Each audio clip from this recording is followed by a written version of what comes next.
আমি নামাজ পড়ি, চুরি থেকে বিরত থাকতে পারি না, সুদের থেকে বিরত থাকতে পারি না, ঘুষের থেকে বিরত থাকতে পারি না, ইউটিউবের মধ্যে অশ্লীল গান বাজনা ছায়াছবি নিয়ে রাত্রি যাপন করে 2টা-3টা পর্যন্ত, এর থেকে আমি বিরত থাকতে পারি না। কেন?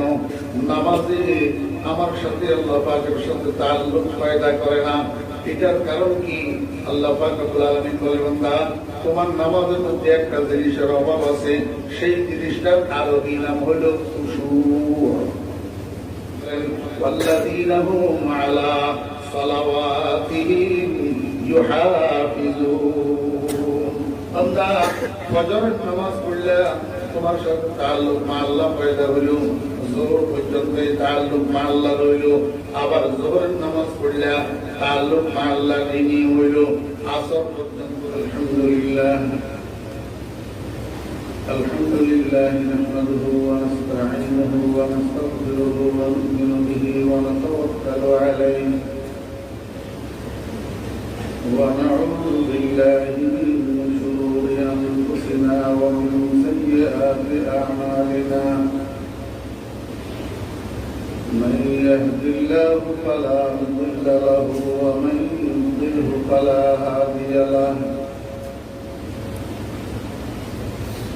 ونشهد أن لا إله إلا الله وحده لا شريك له.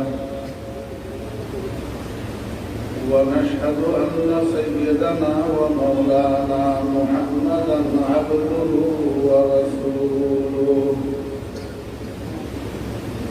صلى الله تعالى عليه وعلى آله وأصحابه وبارك وسلم. أما بعد فأعوذ بالله من الشيطان الرجيم. بسم الله الرحمن الرحيم.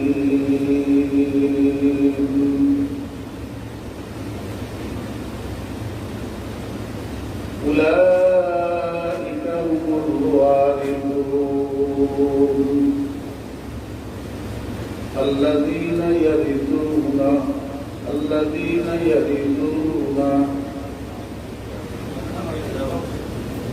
أولئك هم الوارثون الذين يرثون الفردوس هم فيها خالدون. صدق الله مولانا العظيم. قال رسول الله صلى الله عليه وسلم أكثروا ذكر هذه اللذات الموت.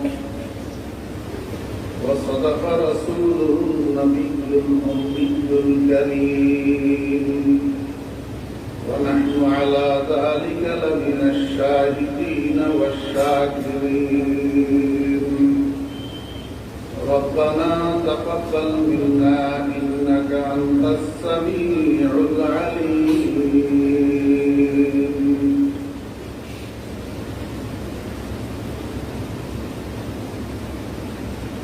معزز مكرم حضرات علماء کرام,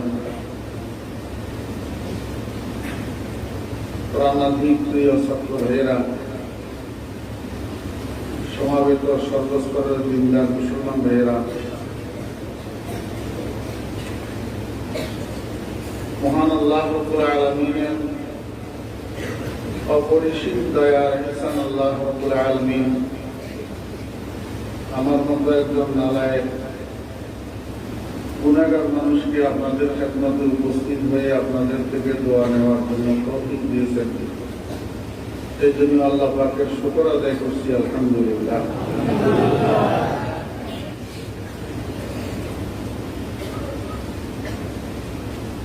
রাসূল আকরাম সাল্লাল্লাহু আলাইহি ওয়াসাল্লাম হাদিস শরীফের মধ্যে ইরশাদ করেছেন, আল মারউ মা'a মান আহাব। যে যাকে আল্লাহর ওয়াস্তে মহব্বত করে তার সাথে তার হাসর হবে।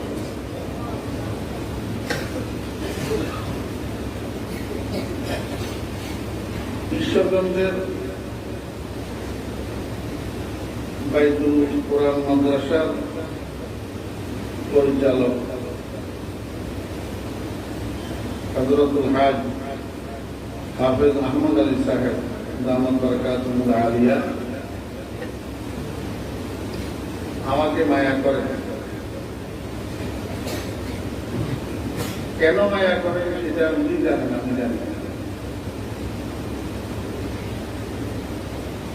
আর হাদিস শরীফের মধ্যে আছে,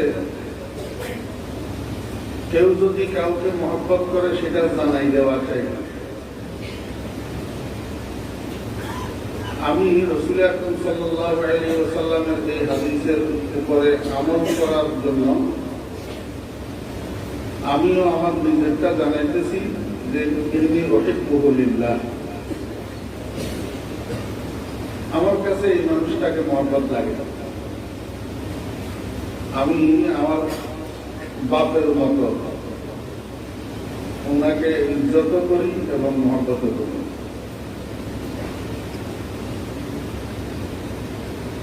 শুধু এই কারণেই হুজুর কষ্ট করে আমার মসজিদ পর্যন্ত যান, আর হুজুর যখন যাইয়া পৌঁছান সেখানে আমার কাছে দাওয়াতের জন্য চাহিদা পেশ করেন, আমি ফিরেতে পারি। নতুবা বৃহত্তম ময়মনসিংহের মধ্যে আমার কাছে দাওয়াত কিন্তু কম যায় না, আমি এই দাওয়াতগুলো নিতে পারি।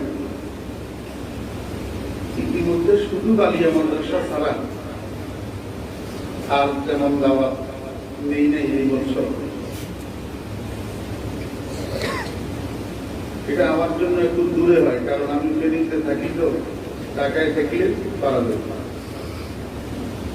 কিন্তু ঈশ্বরগঞ্জের হুজুর যখন যান তখন আমি এটা না রাখি পারি না।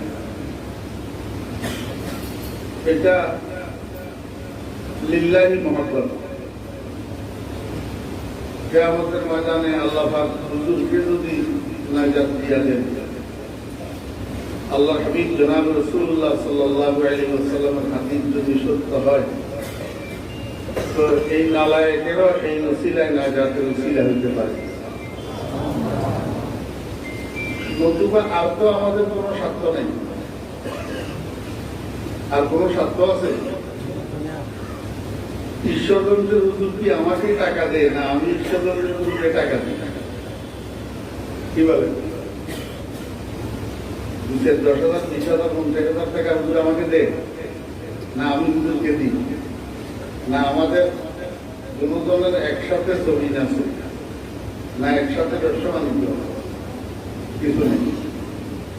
এইটার নাম হইল মুহাব্বত বিল্লাহ।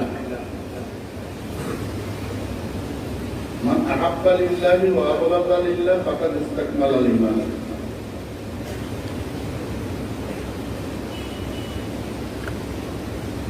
দুনিয়াতে মানুষ অনেক কারণে, অনেক লোভে, অনেক স্বার্থে পক্ষে বিপক্ষে সমর্থন করে, কিন্তু আমাদের এই মহব্বতের মধ্যে কোনো স্বার্থ, কোনো লোভ কিচ্ছু নেই।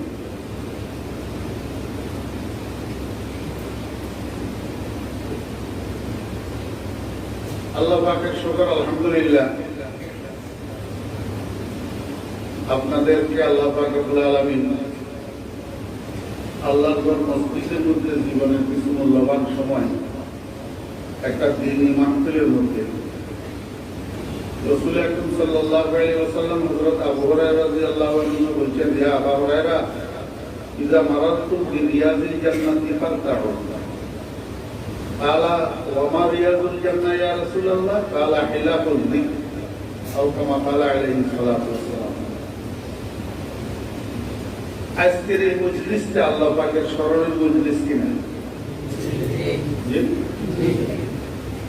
এখানে আমরা কি করতেছি?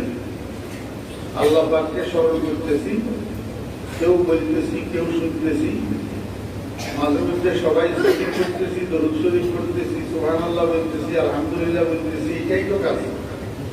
এইটা জিকিরের হালকা না? এই জিকিরের হালকাকে রাসূলুল্লাহ সাল্লাল্লাহু আলাইহি ওয়াসাল্লাম বেহেশতের বাগান বলছেন, বেহেশতের বাগান। এই বেহেশতের বাগানে আল্লাহ পাক আমাদেরকে আসার, বসার, এখানে ফল খাওয়া। রাসূলুল্লাহ সাল্লাল্লাহু আলাইহি ওয়াসাল্লাম বলছেন, আবু হুরায়রা, তুমি যখন বেহেশতের বাগানের পাশ দিয়ে যাইবা তখন বেশি করে ফল খাও, ওই বাগানে বিচরণ করো। আবু হুরায়রা জিজ্ঞেস করলেন, ইয়া রাসূলুল্লাহ, কখন মরবো, কবরে থাকবো, হাসরের মাঠে উঠবো, হিসাব নিকাশ হবে, এরপরে বেহেশতে যাবো, বাগান দেখবো, এখানে বেহেশতের কি বাগান? রাসূলুল্লাহ সাল্লাল্লাহু আলাইহি ওয়াসাল্লাম বললেন, এখানেও বেহেশতের বাগান আছে, এটা হলো জিকিরের হালকা। যে মজলিসের মধ্যে আল্লাহ পাকের স্মরণ হয়, আল্লাহ পাকের ইয়াদ হয়। আল্লাহু আকবার। যেখানে আল্লাহ পাকের স্মরণ হয় সেখানে আল্লাহর ওলি থাকে। আল্লাহ কি থাকে ভাই? ওলি। ওলি, আল্লাহ ওলি থাকে।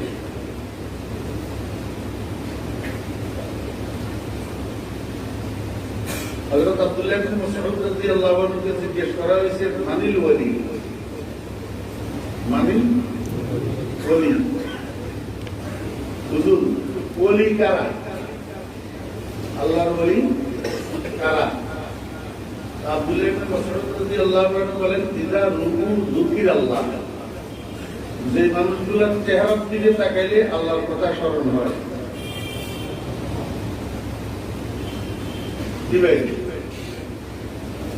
আমি দেখাই দেব না, আপনারা তাকাইয়া দেখেন, এখানে এরকম লোক আসেনি যে মানুষের চেহারার দিকে তাকাইলে আল্লাহর কথা স্মরণ হয়? আছে না নাই? এরকম জিকিরের হালকার মধ্যে কেউ না কেউ আল্লাহ বলি থাকে। আল্লাহ বলি। এই জিকিরের হালকাতে, বেহেশতের বাগানে আল্লাহ পাক আমাদেরকে আসার, বসার তৌফিক দিয়েছেন। যদি আল্লাহ পাক তৌফিক না দিতেন আমরা কেউ আসতে পারতাম না। এই তৌফিক দেওয়ার অর্থ বুঝেছি। এই তৌফিক দেওয়ার অর্থ হইল, মানুষ যেগুলাকে আল্লাহ পাকের পছন্দ হয়েছে সেগুলার প্রত্যেকের গলার মধ্যে একটা একটা মহব্বতের রশি লাগাইছে। এই মহব্বতের রশি দিয়া টানিয়া এখানে উপস্থিত করাইছে, কেউ নিজের ইচ্ছে আসেনি। रिश्ता है दरगर्दनम अफगंदा दोस्त, रिश्ता है दरगर्दनम अफगंदा दोस्त, मीवर अधर जाके खातिर खाहे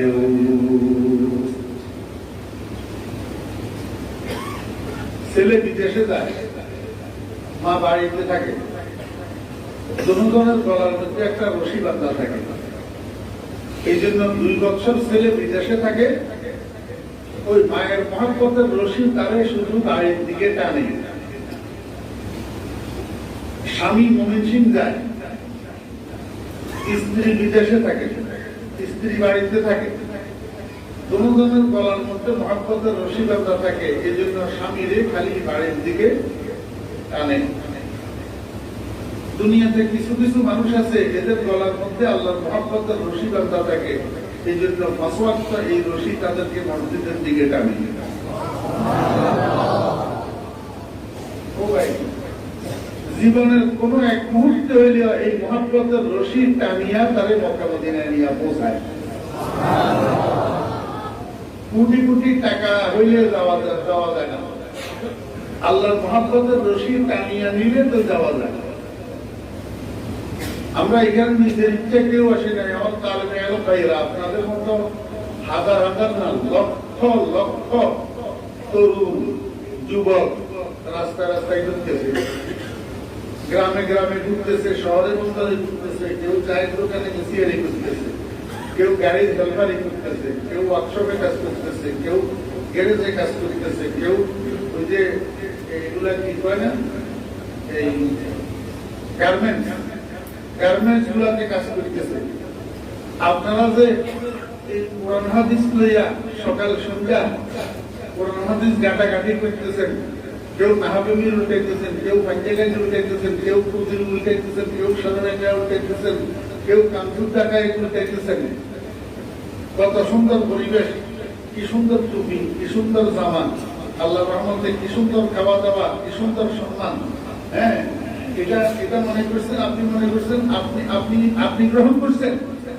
জি না, আল্লাহর মহব্বতের টানি আপনারা এটার সাথে লাগাইছে।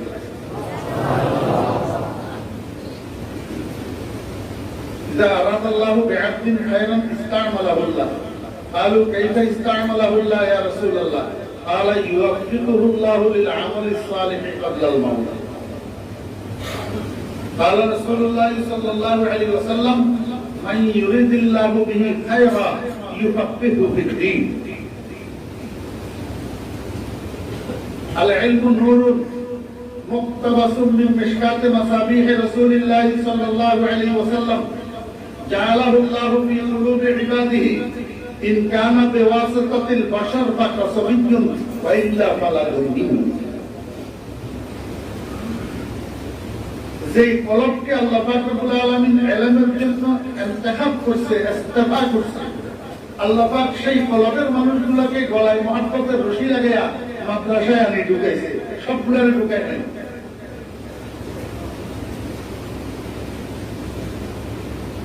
এই জন্য শুকর করবেন আল্লাহ দরবারে। তাহলে গেল ভাইরা, अगर हमने कुन नेमत शुमारी, अगर हमने कुन नेमत शुमारी नया कर तनुरा हक गुजारी। লক্ষ লক্ষ ছেলে ফেলে রাস্তায় রাস্তায় ঘুরতেছে, শহরে বন্দরে গ্রামে গঞ্জে কাজ করতেছে। আমাকে আপনাকে আল্লাহ পাক কোরআন হাদিসের সাথে, কোরআন কিতাবের সাথে আনি লাগাইছে যে কিয়ামত পর্যন্ত যদি হায়াত পান আর গোটা হায়াত যদি সিজদায় পড়ে কাটাইয়া দেন, তারপরেও তো শোভা দেয়। আমি ফরিদুদ্দিনের 2 পয়সা মূল্য আছে কোরআনের সাথে যদি আল্লাহ পাক না লাগাইতে পারে।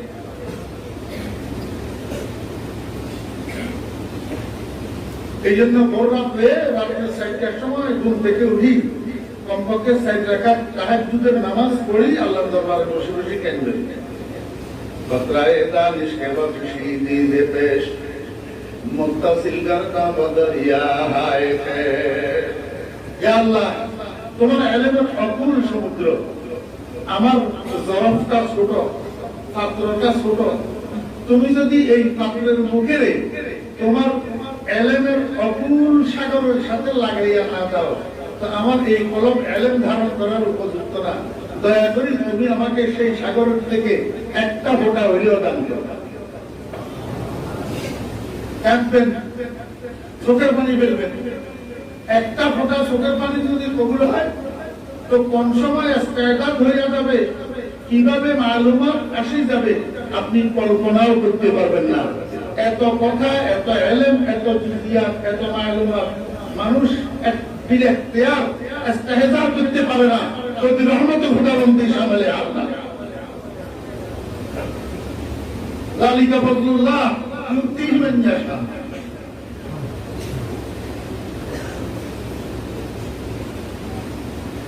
আল্লাহু আকবার।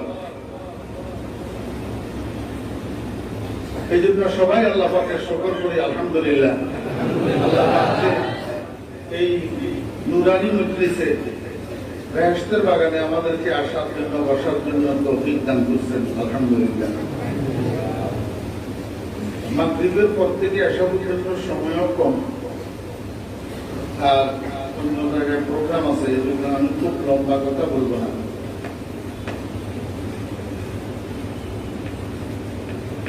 আল্লাহ পাক রব্বুল আলামিন কোরআন শরীফের মধ্যে ইরশাদ করেন, উলাইকা হুমুল ওয়ারিসুন, তারাই ওয়ারিস। ওয়ারিস মানে উত্তরসূরি, যে মরে যাওয়া মানুষের রেখে যাওয়া সম্পদের মালিক হয় তাকে বাংলায় বলে উত্তরসূরি, আর আরবিতে বলে ওয়ারিস। যে সম্পদ রেখে যায় সেটাকে বলা হয় মিরাস, আর যে সম্পদ রেখে মরে যায় তাকে বলে মুরিস। আপনারা সবে বেটার জামাত যারা পড়তেছেন, ওনারা অবশ্যই সিরাজি নামের কিতাব পড়তেছেন। তো সিরাজি যারা পড়ছেন বা পড়তেছেন, ওনারা তো ভালো করে জানেন। আল্লাহ পাক বলেন তারাই ওয়ারিস। কিসের ওয়ারিস? আল্লাযীনা ইয়ারিসুনাল ফিরদাউস আল্লাহ পাক বলেন জান্নাতুল ফিরদাউস নামের বিলাসবহুল বাড়ির মালিক। বিলাসবহুল বাড়ির মালিক। এখন দেখেন একজন মানুষ ওয়ারিশ হওয়ার জন্য কয়টা জিনিস লাগে। এক নম্বরে সে ওয়ারিশ হওয়ার জন্য ওয়ারিশ একজন হবে। দুই নম্বরে মুরিস লাগবে। মুরিস তার ওয়ারিশ হবে, যে সম্পত্তি রেখে যাবে। এখন সাধারণত অন্যান্য আরো ওয়ারিশ যদিও থাকে, আমরা সাধারণত নিকটতম ওয়ারিশ বুঝি ছেলেদেরকে, যারা আব্বা মারা যাওয়ার পরে আব্বার রেখে যাওয়া সম্পদের মালিক হয়। তাহলে আব্বা হইল মুরিস আর ছেলে হইল ওয়ারিশ। আর আব্বার রেখে যাওয়া বিকে বাড়ি, এটা হইল মিরাস। এটা হইল কি? মিরাস। এখন আল্লাহ পাক বলেন তারাই ওয়ারিশ। কিসের ওয়ারিশ? জান্নাতুল ফিরদাউসের। তাহলে মুরিস কে? মুরিস ছাড়া তো মিরাস পায় না, আর মিরাস ছাড়া ওয়ারিশ পায় না। মিরাস যদি জান্নাতুল ফিরদাউস হয়, তাহলে মুরিস কে? মুরিস হলো আমাদের সমস্ত বনি আদমের আব্বা হযরতে আদম আলা নবিয়িনা ওয়া আলাইহিস সালাতু ওয়াস সালাম। তাহলে জান্নাতুল ফিরদাউস নামের ওই বিলাসবহুল বাড়ির মালিক হইল আমাদের আব্বা, আমাদের আব্বা হযরত আদম আলাইহিস সালাম। সেই হিসাবে আমরা বাপের বাড়ির ওয়ারিশ। বাপের বাড়ির ওয়ারিশ। ওয়ারিশ যে অস্থায়ী ওয়ারিশ নেন। দুনিয়াতেও মানুষ বাপের বাড়ির ওয়ারিশ হয়, কিন্তু কয়দিন পরে বাড়ি থাকি যায়, ওয়ারিশ নিজে চলে যায় কবরে। আল্লাহ পাক বলেন না ওইখানে এরকম নাই, হুম ফিহা খালিদুন। একবার যদি তুমি ওই একটা বিলাসবহুল বাড়ির মালিক হতে পারো, আর কোনদিন সেই বাড়ি থেকে তোমাকে উচ্ছেদ করা হবে না। এখন জানার বিষয় হলো এরা কারা, যাদের সম্পর্কে আল্লাহ পাক বলেন তারাই ওয়ারিশ বাপের বাড়ি জান্নাতুল ফিরদাউসের। আল্লাহ পাক বলেন ওই সমস্ত মানুষ যারা চিরস্থায়ীভাবে বিজয়ী। চিরস্থায়ীভাবে বিজয়ী। আফলাহা। ভাই এখন তো আমার এগুলো তাফসীর বলার সময়ও নাই, আর এটা তাফসীর মাহফিল না। মাল ফারকু বাইনাল ফাওজান ওয়াল ফালাহ। ফায়েজুন মানিও কামিয়াব, আর মুফলিহুন মানিও কামিয়াব। দুজন বিজয়ী, দুজনের মধ্যে বড় আছে। আল্লাহু আকবার। আল্লাহ পাক বলেন আফলাহা, কামিয়াব, বিজয়ী কারা? আল্লাযিনা ইয়ারিসুনাল ফিরদাউস, যারা জান্নাতুল ফিরদাউসের ওয়ারিশ হবে। জান্নাতুল ফিরদাউসের ওয়ারিশ হবে। তারা কারা? আল মুমিনুন, তারা ঈমানদারগণ। তারা ঈমানদারগণ। তাহলে সবটা কথারে একত্রিত করলে বোঝা যায় যে ঈমানদারগণ চিরস্থায়ীভাবে বিজয়ী, যারা চিরস্থায়ী সুখের বসবাসের স্থান, চিরস্থায়ী আবাসভূমি জান্নাতুল ফিরদাউসের ওয়ারিশ হবে ঈমানদারগণ। তাহলে ঈমানদারগণ জান্নাতুল ফিরদাউসের ওয়ারিশ হইয়া বিজয়ী হবে, কামিয়াবি হাসিল করবে। শর্তে না বিনা শর্তে? শর্তে। বিনা শর্তে না, শর্ত আছে। কি শর্ত? আল্লাহু আকবার। তাদেরকে তিনটা গুণ অর্জন করতে হবে। কয়টা গুণ? তিনটা গুণ। এক নম্বর গুণের নাম হলো তাআল্লুক মা আল্লাহ। দুই নম্বর গুণের নাম হলো ইসলাহে নফস। তিন নম্বর গুণের নাম হলো আদায়ে হুকুকুল ইবাদ। এই তিনটা গুণ অর্জন করতে পারলে তো এই ঈমানদার কামিয়াবি অর্জন করতে পারবে বাপের বাড়ির ওয়ারিশ হইয়া। কয়টা গুণ? তিনটা গুণ। এক নম্বর গুণ তাআল্লুক মা আল্লাহ। তাআল্লুক মা আল্লাহ মানে কি? আল্লাহ পাকের সাথে সুসম্পর্ক তৈরি করা এবং এই সুসম্পর্ক মৃত্যু পর্যন্ত ধরে রাখা। আল্লাহ পাকের সাথে সুসম্পর্ক তৈরি করা এবং এই সুসম্পর্ক মৃত্যু পর্যন্ত তৈরি রাখা। এখন প্রশ্ন হলো, আমি আমার বাপের বাড়ির ওয়ারিশ হব, আরেকজনের সাথে সুসম্পর্ক তৈরি করতে হবে কেন? এই কথাটা একটা উদাহরণ দিলে বুঝতে। ঈশ্বরগঞ্জ বাজারে 30 বছর আপনার আব্বা একটা দোকান করছে। 30 বছর পরে হঠাৎ একদিন হার্ট অ্যাটাক করে উনি 5 মিনিটের মধ্যে মরে গেছে। এখন আব্বাকে দাফন করার পরে 3 দিন শোক পালন করছেন। শোক পালন করার পরে 4th দিন ঘরের থেকে চাবি ছড়াটা লইয়া আপনি গেছেন দোকান খোলার জন্য। যেহেতু আপনি আপনার আব্বার ওয়ারিশ, সেহেতু আপনার আব্বার রেখে যাওয়া ব্যবসার হাল আপনাকে করতে হবে, দোকান আপনাকে করতে হবে। আপনি চাবি নিয়ে ঘর থেকে গেছেন দোকান খোলার জন্য, যাইয়া দেখেন দোকানের শাটারে আপনার আব্বার লাগানো তালার সাথে আরো 2টা নতুন তালা লাগানো আছে, যেগুলার চাবি আপনার কাছে নেই। তো ফাঁসের দোকানদারকে জিজ্ঞেস করলেন, ভাই আমাদের দোকানে এই নতুন তালাগুলা লাগাইলো কে? অমুকে লাগাইছে। তা আপনি অমুকের বাড়িতে গেলেন, যাইয়া জিজ্ঞেস করলেন, আঙ্কেল আমাদের দোকানে নতুন তালা লাগাইছে কে? আমি লাগাইছি। কেন আপনি আমাদের দোকানে তালা লাগাইলেন? বলে, আমি যেহেতু দোকানের মূল মালিক, তোমার আব্বা ছিল দোকানের ভোগ দখলকারী মালিক, ভাড়াটিয়া মালিক, আমি হলাম দোকানের মূল মালিক। আমার দোকানটা তোমার আব্বা যেহেতু ভালো মানুষ ছিলেন, ভদ্রলোক ছিলেন, এই জন্য অল্প টাকায় 30 বছর পর্যন্ত আমি তার কাছে ভাড়া দিয়ে রাখছি। বাবার সত্যি কথা হলো, তোমার চাল চলন, কথাবার্তা, আচার আচরণ আমার কাছে ভালো লাগে না। এই জন্য আমি সিদ্ধান্ত নিয়েছি, তোমার কাছে আমি আর আমার দোকান ভাড়া দেব না। আগামীকাল 10টার সময় তুমি 3 জন মানুষ লইয়া দোকানের সামনে আসবা, আমিও 3 জন মানুষ লইয়া দোকানের সামনে যাব। আমাদের সকলের উপস্থিতিতে তুমি তোমার মাল সামান লইয়া দোকান থেকে বাইরে যাবা, আমার দোকানটা খালি করে দিবা, আমি তোমার কাছে দোকান ভাড়া দেব না। বুঝছেন না? বুঝেন না? তাহলে অল্প ভাড়ায় এতদিন পর্যন্ত তার আব্বা 30 বছর পর্যন্ত দোকানটা ভাড়া করিল। কি কারণে? ওই মূল মালিকের সাথে সুসম্পর্ক থাকার কারণে। আর এখন ছেলেকে দোকানটা দিবে না মালিক, নিয়ে ফেলতেছে। কি কারণে?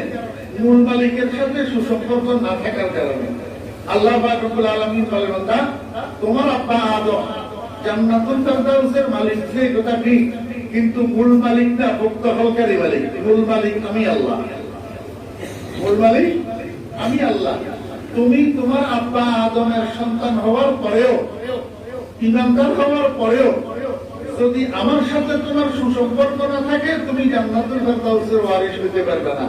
এই জন্য জান্নাতুল ফেরদাউসের ওয়ারিশ হওয়ার পূর্ব শর্ত হলো, আমি আল্লাহ মূল মালিকের সাথে তোমার 60-70 বছরের জীবনভর চেষ্টা করিয়া আমার সাথে একটা সুসম্পর্ক তুমি গড়ে তুলবা, আর এই সুসম্পর্কটাকে মৃত্যু পর্যন্ত ধরে রাখবা। আমার সাথে সুসম্পর্ক থাকা অবস্থায় তুমি মৃত্যুবরণ করিবা। কথা বুঝেন না? ও ভাইয়া, আল্লাহ পাক আমাদেরকে হেফাজত করেন। যেই মানুষ মরার সময় আল্লাহর সাথে সুসম্পর্ক না থাকা অবস্থায় মরে, এই মরণ শিয়াল কুকুরের মরণের চেয়েও খারাপ।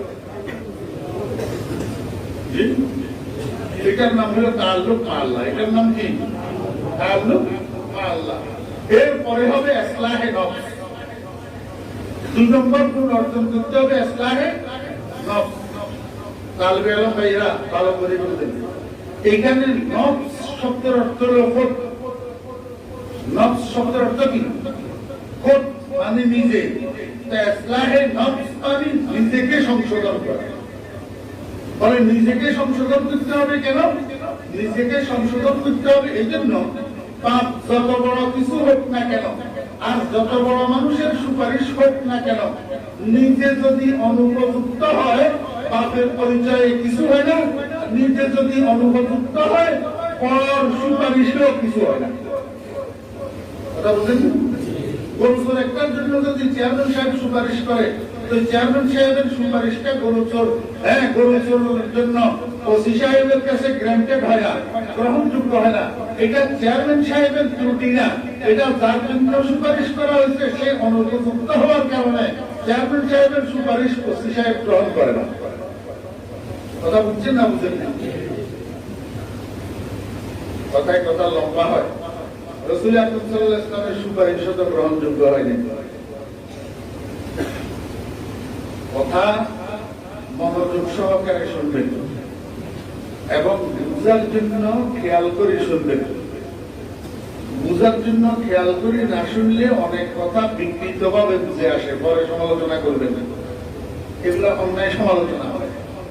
কোন কথা কোন অবস্থায় কিভাবে কি জন্য বলা হতেছে এটা মনোযোগ সহকারে না শুনলে কথার মর্ম বুঝে আসে না।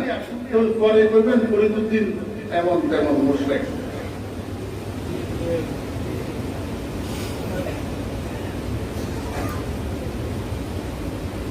রাসূল আকরাম সাল্লাল্লাহু আলাইহি ওয়াসাল্লামের সুপারিশ গ্রহণযোগ্য হয় নাই কার কাছে? আল্লাহর কাছে। গ্রহণযোগ্য হয় নাই। আপনারা আমরা যে জানাজার নামাজ পড়ি এটা কি সুপারিশ না? জানাজার নামাজ এটা কি? আল্লাহুম্মা গফির লিহাইয়িনা ওয়া মাইয়িতিনা ওয়া শাহিদিনা ওয়া গায়িবিনা আল্লাহুম্মা গফির, আয় আল্লাহ ক্ষমা করুন। সুপারিশ না?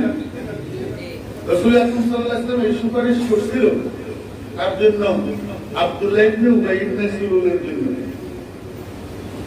রাইসুল মুনাফিকিন আব্দুল্লাহ ইবনে উবাই ইবনে সালুল, লম্বা ঘটনা। রাসূলুল্লাহ সাল্লাল্লাহু আলাইহি ওয়াসাল্লাম জানাজা পড়ছে না? জানাজা পড়ছে তো জানাজার মধ্যে এই মুনাফিকের জন্য রাসূলুল্লাহ সাল্লাল্লাহু আলাইহি ওয়াসাল্লাম সুপারিশ করছে না? আল্লাহুম্মা গফির লিহাইয়িনা ওয়া মাইয়িতিনা, বলছেন না? এমনি সালামটা ফিরে আসাবেন নাই। আসসালামু আলাইকুম ওয়া রাহমাতুল্লাহ, আসসালামু আলাইকুম ওয়া রাহমাতুল্লাহ। জিবরাইল আলাইহিস সালাম ওহী দিয়ে হাজির। কি কয়? লা ইয়াগফিরাল্লাহু লাহুম ওয়া ইন তাস্তাগফির লাহুম ৭০ মাররা।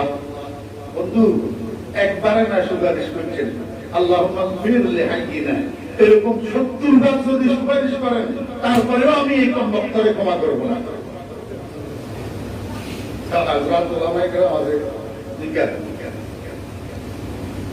গ্রহণযোগ্য হয়েছে? এতে কি রাসূলুল্লাহ সাল্লাল্লাহু আলাইহি ওয়াসাল্লামের ত্রুটি ছিল? না, যার জন্য সুপারিশ করা হয়েছে সে অনুপযুক্ত। সে কি অনুপযুক্ত? এই জন্য যত কিছু হইতে হয়, যত কিছু পাইতে হয়, নিজেকে উপযুক্ত করতে হয়। নিজেকে অনুপযুক্ত করলে বংশ পরিচয় আর বাপের পরিচয়ে কিছু আসে। আর قال النبي صلى الله عليه وسلم من بطأ به عمله لم يسرع به نسبه। خود حضرت فاطمہ رضی اللہ عنہا نے رسول اکرم صلی اللہ علیہ وسلم نے کہا یا فاطمہ انقذی نفسک من النار, তোমাকে তুমি জাহান্নামের আগুনের থেকে হেফাজত করো, তোমাকে তুমি জাহান্নামের আগুনের থেকে বাঁচাও। আমার পরিচয় তুমি রাসূলের বেটি, এটাই তোমাকে জাহান্নামের আগুন থেকে বাঁচাবে না। আমার কথা না নবীর কথা। তাহলে নিজেকে কি বানাইতে হবে? উপযুক্ত বানাইতে হবে। নিজেকে উপযুক্ত বানাইতে হলে নিজের অশোভনীয়, অযাচিত, অন্যায্য যে সমস্ত অভ্যাস নিজের ভিতরে আছে এগুলাকে সংশোধন করতে হবে। কি করতে হবে? সংশোধন করতে হবে, ইসলাহ করতে হবে। এটার নাম হলো ইসলাহে নফস, অর্থাৎ নিজেকে সংশোধন করা। কয় নম্বর গুণ? 3 নম্বর গুণ হলো আদায় হুকুকুল ইবাদ। মৃত্যুর আগে আমার জীবন যাপনের সাথে সংশ্লিষ্ট সম্পৃক্ত যত মানুষ আছে, পারিবারিক ভাবে, সামাজিক ভাবে, অর্থনৈতিক ভাবে, ব্যবসায়িক ভাবে, রাজনৈতিক ভাবে আমার জীবন যাপনের সাথে যত মানুষ সংশ্লিষ্ট আছে, এদের কোনো অধিকার, এদের কোনো হক, এদের কোনো পাওনা আমার উপরে আছে কিনা, যদি থাকে মৃত্যুর আগে এটা পরিশোধ করে করতে হবে। পরিশোধ করে করতে হবে। কয়টা গুণ হইল? 3টা গুণ। আল্লাহ পাক রব্বুল আলামিনকে জিজ্ঞেস করলাম, মাওলায়ে কারীম এই 3টা গুণ আমার মধ্যে কিভাবে নিয়ে আসবো, আপনি একটু পদ্ধতি বর্ণনা করে দিন। আল্লাহ পাক রব্বুল আলামিন বলেন, বান্দা 1 নম্বরে তুমি আমার সাথে যে গুণটা অর্জন করবা, আমার সাথে তাল্লুক পয়দা করবা, আমার সাথে সুসম্পর্ক তৈরি করবা, সেটার মাধ্যম হইল 5 ওয়াক্ত নামাজ। সেটার মাধ্যম কি? 5 ওয়াক্ত নামাজ। যত নামাজ পড়বা, যত সিজদা দিবা, তত তোমার সাথে আমার সুসম্পর্ক তৈরি হবে। সিজদার দ্বারা আল্লাহর সাথে বান্দার কুরবত তৈরি হয়, তাআল্লুক পয়দা হয়, আল্লাহ পাকের সাথে বান্দার সুসম্পর্ক তৈরি হয় সিজদার দ্বারা। এই জন্য আল্লাহ রাব্বুল আলামিন বান্দা নামাজ 5 ওয়াক্ত কন্টিনিউ করো। এই 5 ওয়াক্ত নামাজে আমার সাথে তোমার সুসম্পর্ক তৈরি করে দিবে। এখন আমি বললাম বিপদে, কিন্তু আমি তো জীবনের শুরু থেকে 5 ওয়াক্ত নামাজ পড়ি, কিন্তু আমার সাথে আল্লাহ পাকের সাথে সুসম্পর্ক তৈরি হয় না কেন? আমার সাথে আল্লাহ পাকের সাথে সুসম্পর্ক তৈরি হয় না, তার আলামত কি? আমার সাথে আল্লাহ পাকের সাথে সুসম্পর্ক তৈরি হয় না, তার আলামত আমি অন্যায় অপরাধ অনুমোদিত কাজের থেকে বিরত থাকতে পারি না। যদি নামাজে আমার সাথে আল্লাহর সাথে সুসম্পর্ক তৈরি করে দিত, তো তানহা আনিল ফাহশাই ওয়াল মুনকার হইতো। এই তানহা আনিল ফাহশাই ওয়াল মুনকার হয় না, যে বুঝা গেল নামাজে তাআল্লুক আল্লাহ পয়দা হয় না। আমার আল্লাহ পাক রব্বুল আলামিন জিজ্ঞেস করলেন, মাওলাই করিম, আমি তো 5 ওয়াক্ত নামাজ পড়ি, কিন্তু আমার সাথে আপনার সাথে সুসম্পর্ক কেন তৈরি হয় না? আমি নামাজ পড়ি, চুরি থেকে বিরত থাকতে পারি না, সুদের থেকে বিরত থাকতে পারি না, ঘুষের থেকে বিরত থাকতে পারি না, ইউটিউবের মধ্যে অশ্লীল গান বাজনা ছায়া ছবি নিয়ে রাত্রি যাপন করে 2টা-3টা পর্যন্ত, এর থেকে আমি বিরত থাকতে পারি না কেন? নামাজে আমার সাথে আল্লাহ পাকের সাথে তাআল্লুক পয়দা করে না। এটার কারণ কি? আল্লাহ পাক রব্বুল আলামিন বলেন, বান্দা, তোমার নামাজের মধ্যে একটা জিনিসের অভাব আছে, সেই জিনিসটার আরবি নাম হলো খুশু। সেই জিনিসটার আরবি নাম কি? খুশু। খুশু। আল্লাহু আকবার।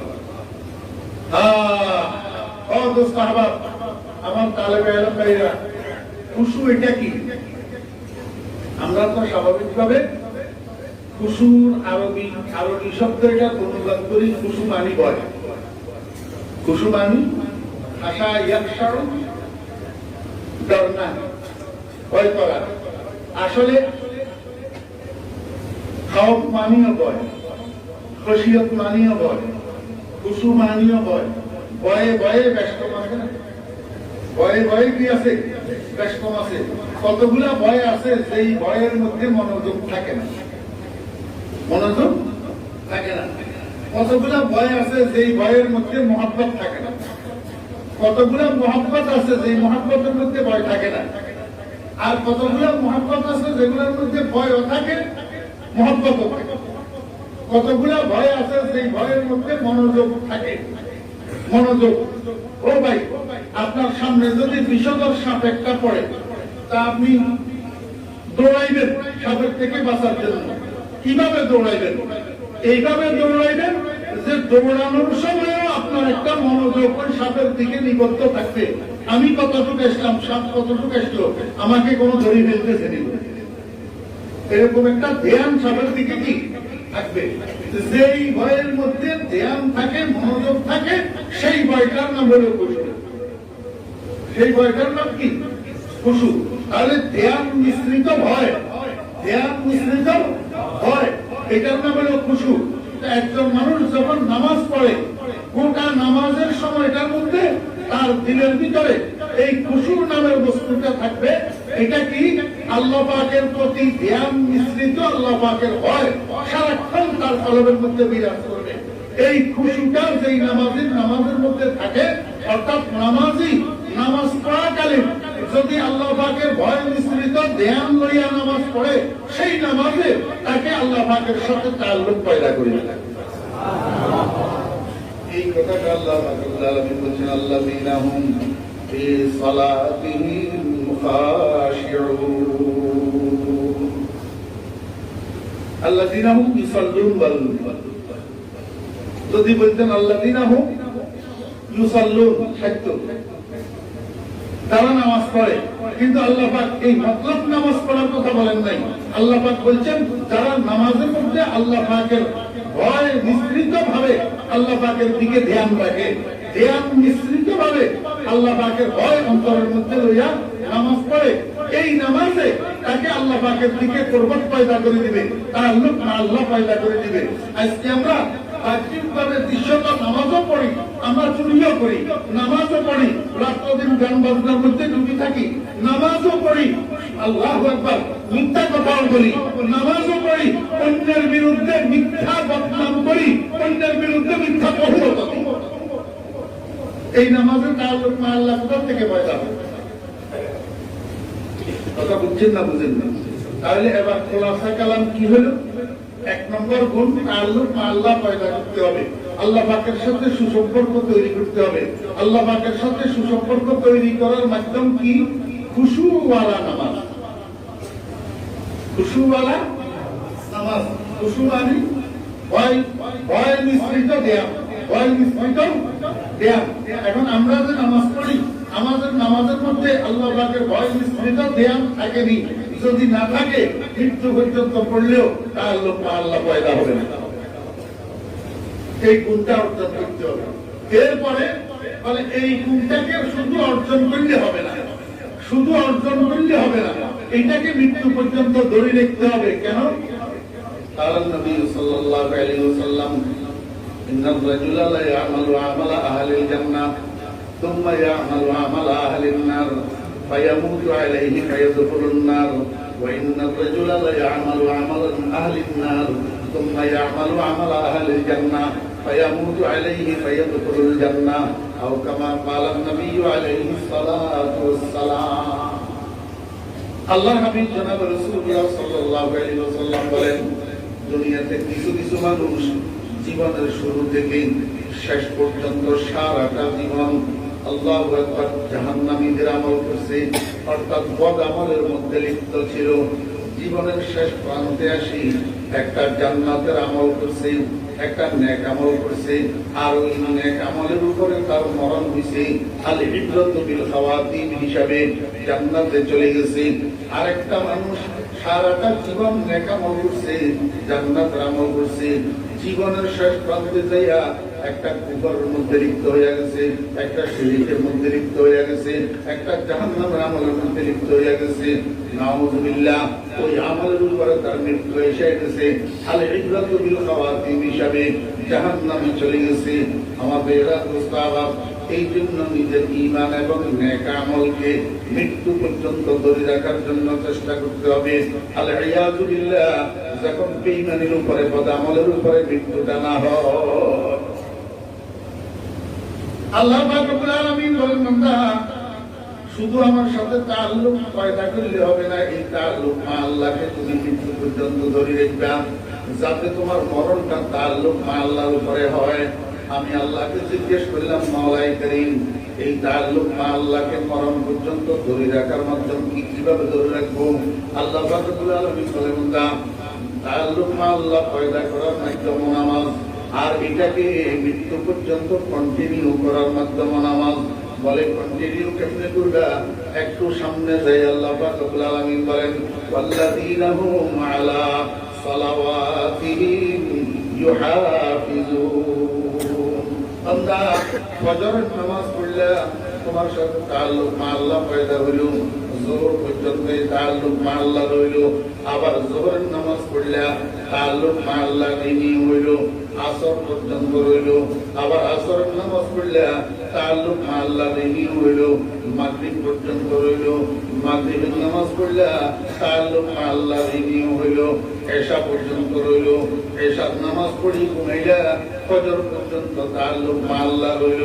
24 ঘন্টা তাআল্লুক মা আল্লাহর মধ্যে তুমি আবদ্ধ রইলা। এই 24 ঘন্টার যে কোনো সময় মৃত্যু আসবে, তাআল্লুক মা আল্লাহর উপরে মরণ হবে। যদি মাগরিবের নামাজটা পড়লা এশা পর্যন্ত তাআল্লুক মা আল্লাহ রইল, এশার নামাজটা না পড়িয়া যে ঘুমাইলা, এই এশা থেকে ফজর পর্যন্ত তাআল্লুক মা আল্লাহটা মন কাছে হয়ে গেছে, কাটা হয়ে গেছে।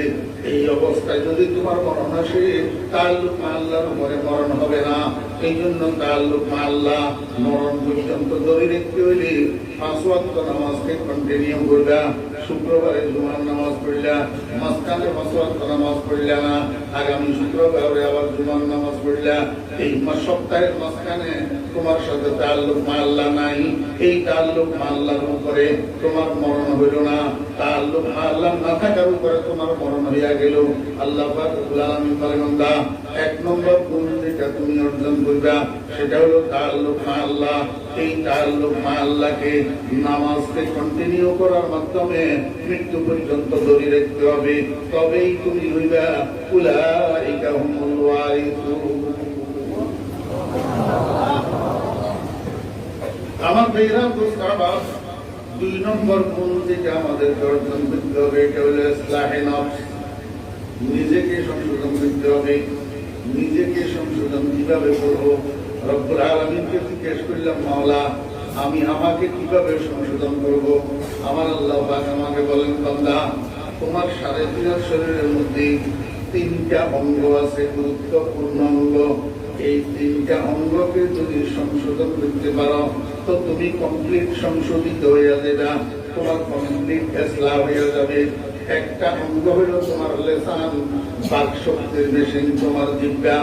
আর একটা অঙ্গ হলো তোমার 3.5 শরীরের হেডকোয়ার্টার, আজমাতুল জিসম, এই শরীরের রাজধানী তোমার কলব। আর একটা অঙ্গ হলো তোমার যৌনাঙ্গ, তোমার লজ্জাস্থান। এই 3টা অঙ্গকে যদি তুমি সংশোধন করতে পারো তাহলে তুমি কমপ্লিট ইসলাম হয়ে যাবে। জান্নাতুল ফেরদাউসের ওয়ারিশ হইতে তোমার জন্য আর কোনো বাধা থাকবে না। কয়টা অঙ্গ? 3টা অঙ্গ। আল্লাহ পাক রব্বুল আলামিনকে জিজ্ঞেস করলাম, মাওলা আমার জিহ্বাটাকে, আমার বাক শক্তির পেশিটাকে কেমনে সংশোধন করব? আল্লাহ পাক রব্বুল আলামিন বলেন, ওয়াল্লাযীনা হুম আনিল লাগবি মুরিদুন। ও তালিবে ইলমেরা, লাগব কাকে বলে? লাগব বলা হয় অনর্থক কাজ আর অনর্থক কথাকে। অনর্থক কাজ আর অনর্থক কথা, যেই কথার দ্বারা, যেই কাজের দ্বারা দুনিয়ারও কোনো লাভ নাই, আখিরাতেরও কোনো লাভ নাই। দুনিয়ারও কোনো ফায়দা নাই, আখিরাতেরও কোনো ফায়দা নাই, এগুলো হলো অনর্থক। যদি জাওয়ারিহের দ্বারা হয়, আযার দ্বারা হয়, সেগুলো হলো অনর্থক কাজ। আর জিহ্বার দ্বারা হলে সেগুলো হলো অনর্থক কথা। আল্লাহ পাক রব্বুল আলামিন বলেন, বান্দা তোমার জিহ্বাটাকে সংশোধন করবে কিভাবে? যত অনর্থক বেফায়দা নিষ্প্রয়োজনীয় কথা আছে এগুলোর থেকে তুমি নিজেকে বিরত রাখো, তুমি বিরত থাকো। বেদরকারি কথা বলিও না। আপনারা আমাকে একটু বুঝান, মিথ্যা কথা দরকারি না বেদরকারি? মিথ্যা কথা গীবত দরকারি না বেদরকারি? অবাস্তব কথা থেকে এটা দরকারি না বেদরকারি? তহমত এমন কথা, যেই কথা সামনাসামনি বললে যাকে বলা হয় তার মনে কষ্ট পায়, পিছনে বললে সে যদি শুনে তার মনে কষ্ট পায়। আল্লাহ পাক রব্বুল আলামিন বলেন, ওয়াইলুল লিকুল্লি মুমাযাতিল লুমাযা, ওয়াইলুল লিকুল্লি মুমাযাতিল লুমাযা। ও বেরা মুস্তাবাব, আমি আমার কথা বলতেছি। আমি ফরিদউদ্দিনকে মানুষ আলেম বলে, আমি ফরিদউদ্দিনকে মানুষ মুহাদ্দিস বলে, কিন্তু আমি আমার জিহ্বাটাকে সংশোধন করতে পারলাম না। আমি এখনো পর্যন্ত মিথ্যা কথা ছাড়তে পারলাম না, এখনো পর্যন্ত অবাস্তব কথা ছাড়তে পারলাম না, এখনো পর্যন্ত গীবত ছাড়তে পারলাম না, এখনো পর্যন্ত তহমত ছাড়তে পারলাম না, অন্যের উপরে অপবাদ দেওয়া ছাড়তে পারলাম না। আমি কিসের আলেম হইলাম? আমি আল্লাহু আকবার নিজেকে কি সংশোধন করলাম? আল্লাহ পাক রব্বুল আলামিন বলেন, ওয়াল্লাযীনা হুম আনিল লাগবি মুরিদুন। ও ভাইরা, কথা লম্বা করতেছি না, কথা বলতে হবে, চিন্তা করি কথা বলতে হবে। কাফা বিল মারই কাযিবান আই ইউহাদ্দিসা বিকুল্লি মা সামিআ। আল্লাহর হাবিব জনাব রাসূলুল্লাহ সাল্লাল্লাহু আলাইহি ওয়াসাল্লাম বলেন, একজন মানুষ মিথ্যাবাদী হওয়ার জন্য এতটুকু যথেষ্ট।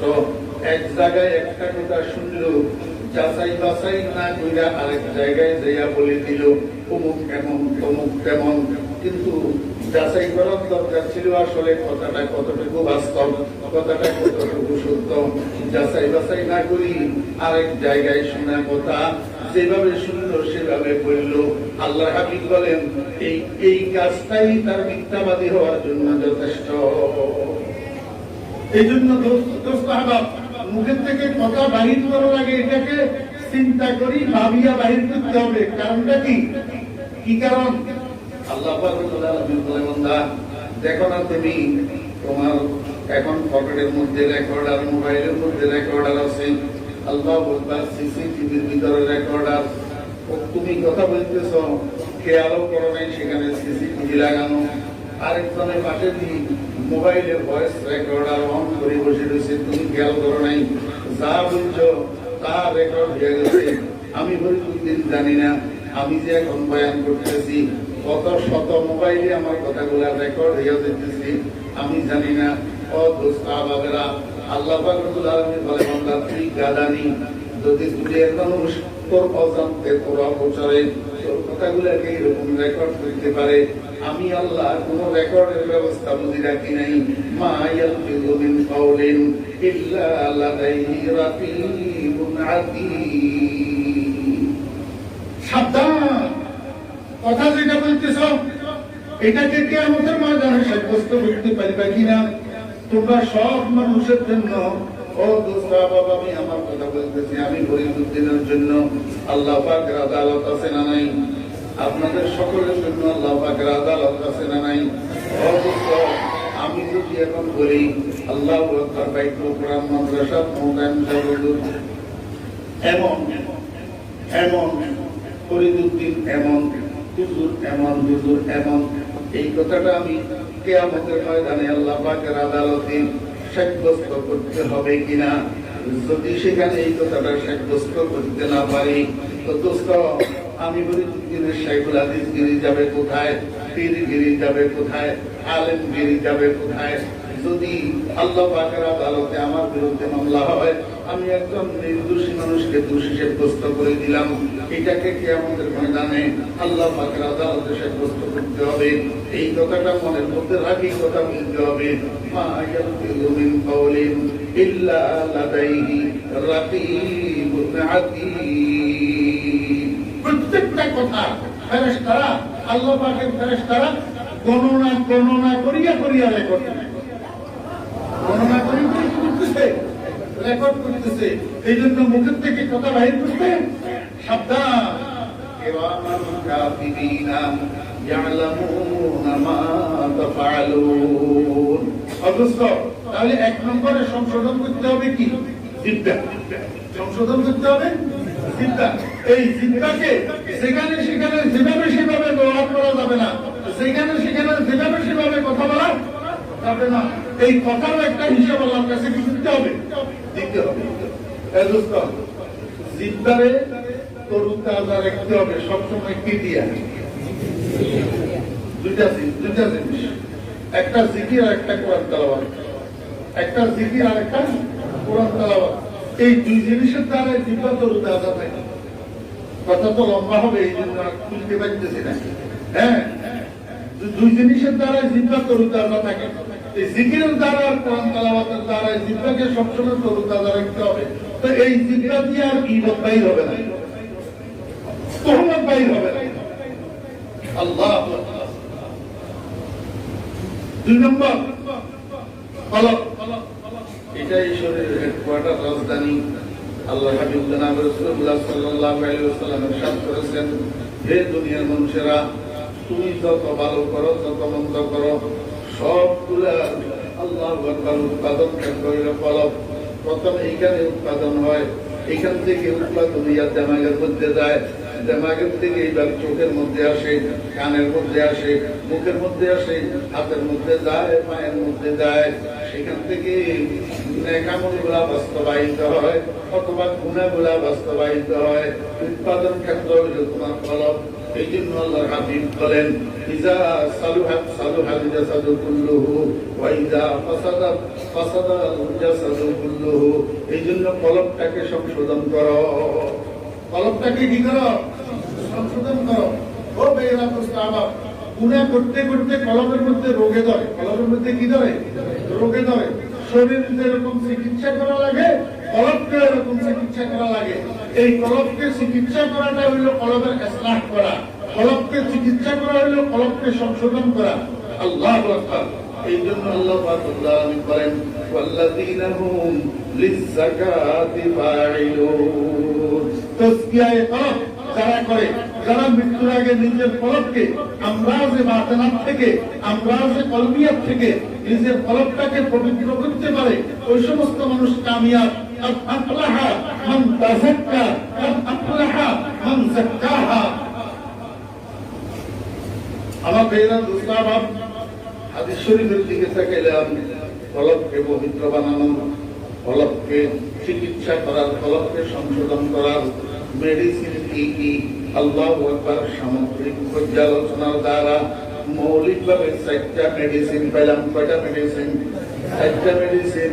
ও ভাইয়েরা, 1 নম্বর মেডিসিনের নাম হলো তেলাওয়াতে কোরআন। 1 নম্বর মেডিসিনের নাম কি?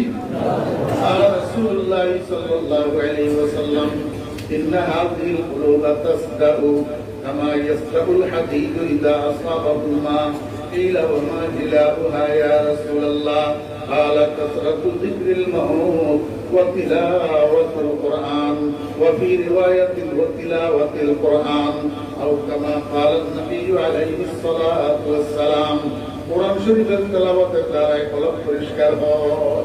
কলব কি হয়? ও বেরা দুস্তাহাব, একটা কথা মনের মধ্যে আসছে বলার জন্য, কিন্তু কেমনে বলবো? 1 নম্বর কথা হইল আমি নিজে নালায়েক, আমার কাছে এই যোগ্যতা নাই।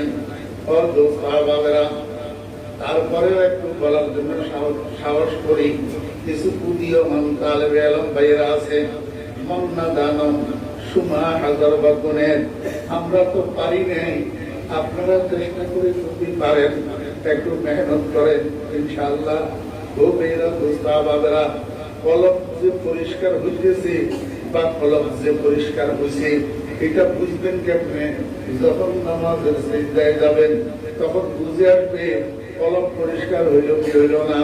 মাল দৌলত কি হাওয়া সে দিল সে নিকাল, মাল দৌলত কি হাওয়া সে দিল সে নিকাল, दिल को पुरअनवार कर ऐ ज़ुल जलाल, दिल हो आईना तेरी दीदार का, सर झुका कर देख लूं तेरा जमाल।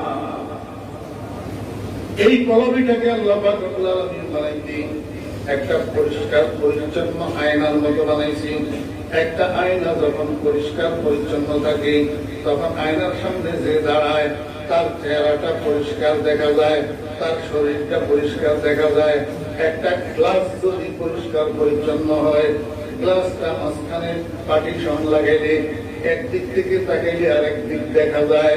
তুরা যুহুরুহা মিন বুতুনিহা ওয়া বুতুনুহা মিন যুহুরিহা ওয়া ফি রিওয়ায়াতিন ইউরা যাহিরুহা মিন বাতিনিহা ওয়া বাতিনুহা মিন যাহিরিহা।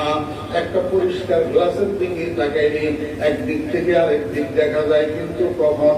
যখন গ্লাসটার উপরে ধুলাবালি পড়ে না, আবর্জনা পড়ে না, গ্লাসের লতাপাত যেটা আছে, সূক্ষ্মতা, এটা বাধাগ্রস্ত হয় না, অন্ধকারাচ্ছন্ন হয় না। কিন্তু গ্লাসের উপরে ধুলাবালি পড়তে পড়তে পড়তে পড়তে যখন গ্লাসের সূক্ষ্মতাটা আল্লাহু আকবার অন্ধকারাচ্ছন্ন হয়ে যায়, তখন গ্লাসের সামনে দাঁড়াইলে একদিক থেকে আরেক দিক দেখা যায় না। আয়নার সামনে দাঁড়াইলে নিজের চেহারা দেখা যায় না। চেহারা দেখা যাওয়ার জন্য আবার গ্লাস এটারে মুছতে হয়। শুকনা কাপড় দিয়া প্রথমে মুছি, এরপরে গ্লাস পরিষ্কার করার স্প্রে আছে সেটা দিয়া, এরপরে পেপার দিয়া ভালো করে পরিষ্কার করে মুছলে আবার গ্লাসের সূক্ষ্মতা বেরিয়ে আসলে তখন গ্লাসের মধ্যে চেহারা দেখা যায়। আল্লাহ পাক রব্বুল আলামিন বলেন, বান্দা তোর কলবিটাকে আমি পরিষ্কার আয়নার মতো বানাইছি। কিসের আয়না?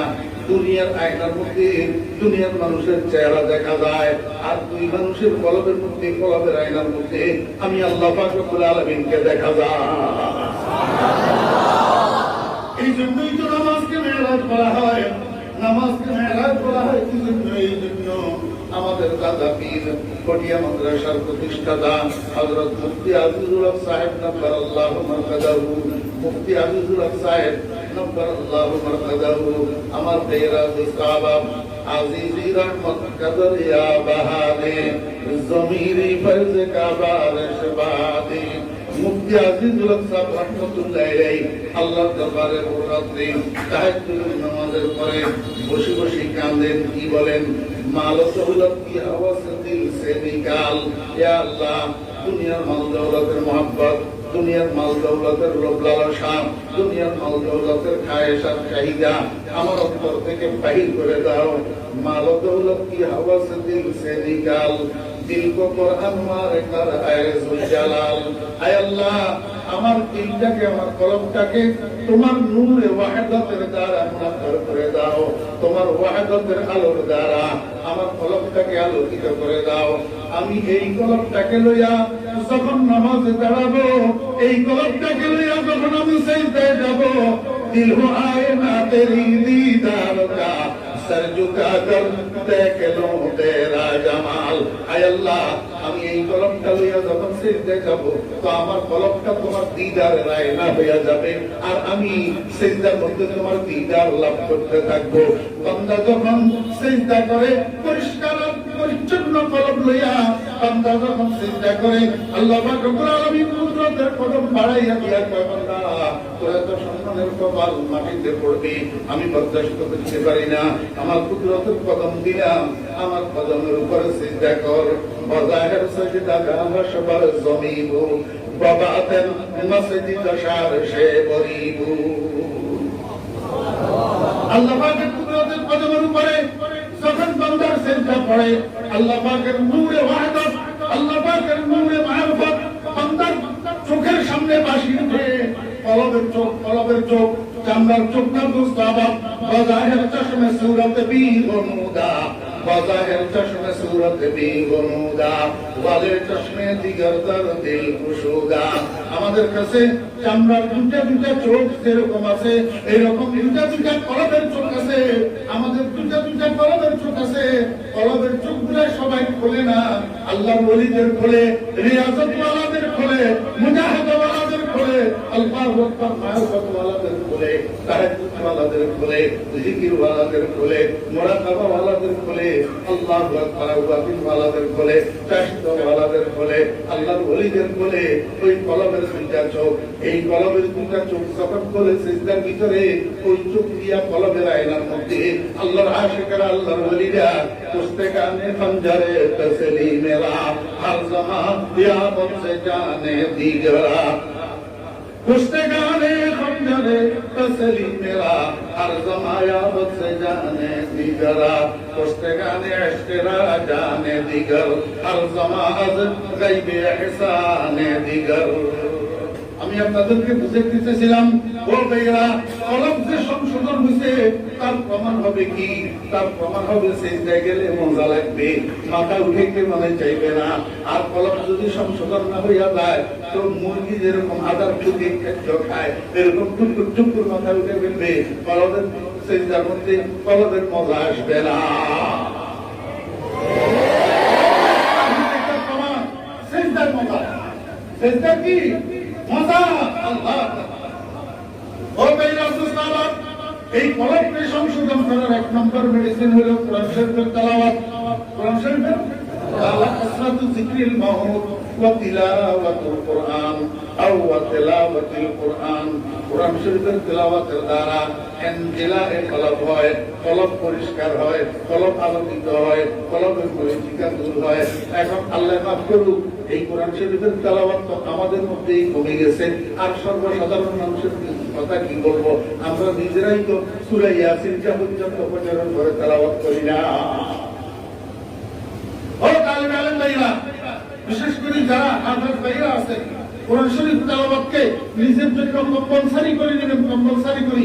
কোরআন শরীফ পরিপূর্ণ অথবা আংশিক মুখস্থ করি, ভুলে যাওয়া কবিরাজ না। কোরআন শরীফ পরিপূর্ণ অথবা আংশিক হাফেজ সাহেবদের জন্য গোটা কোরআন, আর অন্যান্য তালেবে ইলম ভাইদের জন্য যে যে সূরা মুখস্থ করছেন, কোরআন শরীফের যে যে অংশ মুখস্থ করছেন, এটাকে তেলাওয়াত করে করে মুখস্থটা ধরে রাখতে হবে, তাহলে গুনাহ হবে।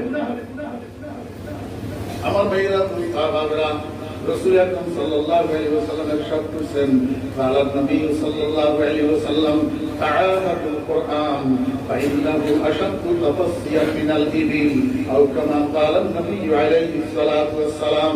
যত বড় স্মরণ শক্তিওয়ালা হোক, যত টাইট স্মরণ শক্তি, যত মজবুত হাফেজাওয়ালা হোক না কেন, কিন্তু তেলাওয়াত না থাকলে কোরআন শরীফ মুখস্থ থাকে না। কোরআন শরীফ মুখস্থ থাকে না।